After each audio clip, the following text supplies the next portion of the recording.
وہ 5 سورہ مبارکہ جنہیں سفر میں پڑھا جائے تو انسان مالدار اور خوشحال ہو جاتا ہے۔ رسول کریم صلی اللہ علیہ وسلم نے انہیں پڑھنے کا کیا طریقہ بتایا ہے۔ دعاؤں کے مجموعہ حسن حسین کے مطابق حضور نبی کریم صلی اللہ علیہ وسلم نے ایسی 5 سورہ مبارکہ کے بارے میں فرمایا ہے کہ جنہیں سفر کے دوران پڑھنے سے انسان خوشحال اور مالدار ہو جاتا ہے۔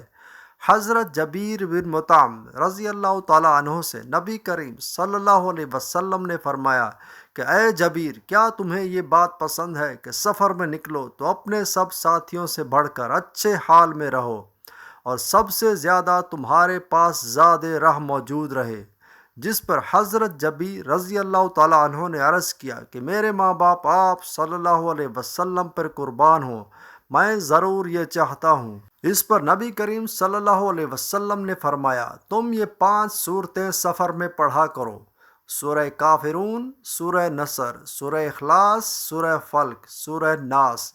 ہر سورہ کو بسم اللہ الرحمن الرحیم سے شروع کیا جائے، پھر سورہ ناس کے بعد بھی بسم اللہ الرحمن الرحیم پڑھی جائے۔